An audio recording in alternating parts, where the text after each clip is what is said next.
Rémi Dumry, je suis cultivateur bosseron dans la métropole d'Orléans, tout auprès d'Orléans, à Boulay-les-Bas, sur une ferme familiale où on fait essentiellement des céréales, des betteraves et beaucoup d'expérimentation, de nouvelles technologies, essayer de trouver des choses innovantes pour notre agriculture et puis aussi la partager à travers de la communication que l'on peut faire évidemment sur les réseaux sociaux aujourd'hui, mais aussi en présentiel sur nos communes et dans nos territoires.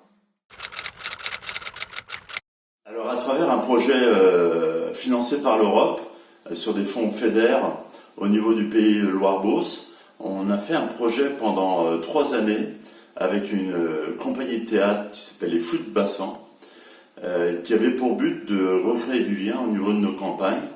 Et ce projet était relativement simple. On a demandé à nos concitoyens d'écrire des lettres de pays. Avec une petite règle simple, c'est que ces lettres ne doivent pas être écrites par un être humain, mais un élément du paysage, un animal, un clocher, une graine.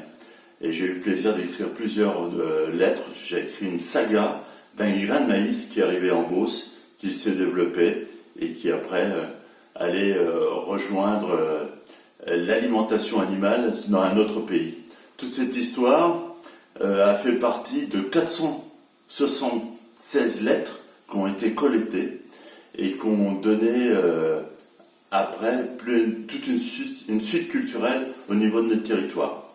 40 de ces lettres ont été sélectionnées et ont été envoyées à des artistes qui avaient pour tâche de répondre à ces lettres par leur création. Un sculpteur, un peintre, un compositeur de musique, un auteur de théâtre ont répondu à ces lettres.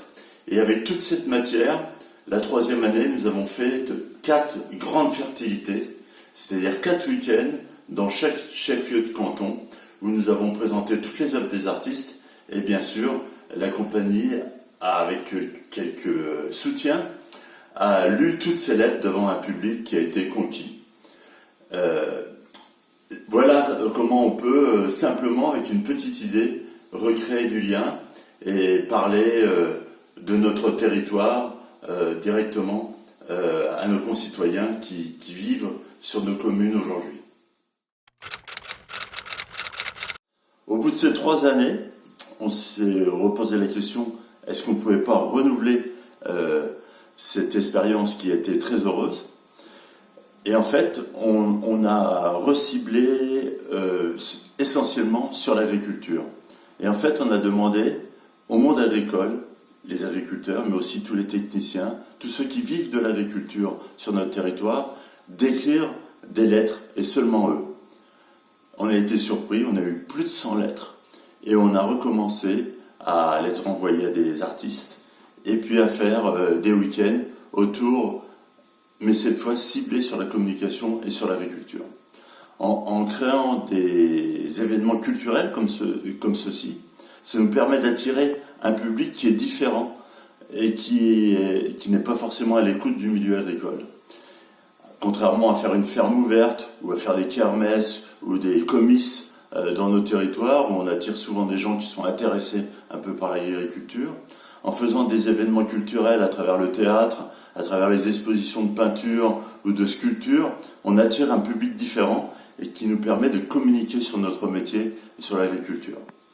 Quand on fait des choses comme ça en présentiel, dans la vie réelle, eh bien c'est beaucoup plus facile de communiquer après dans le monde virtuel qui est aujourd'hui l'Internet à travers les réseaux sociaux et qui nous permet d'avoir de la matière. On peut alimenter des blogs, on peut alimenter des vidéos sur YouTube, on peut créer des liens à travers Twitter ou des pages Facebook. Et c'est tout ça aujourd'hui, c'est ce mélange du présentiel et des réseaux sociaux qui recrée vraiment du lien.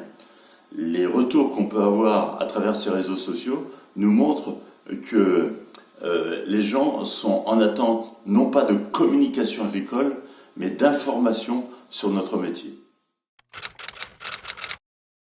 Ces projets ont mobilisé beaucoup de monde, ont mobilisé aussi un peu d'argent, qui sont des fonds publics qui viennent à la fois de la région mais aussi à la fois de l'Europe. Et on voit toute la difficulté de mobiliser ces fonds et qu'ils arrivent à temps et de manière à soutenir vraiment les associations qui font un réel travail de terrain.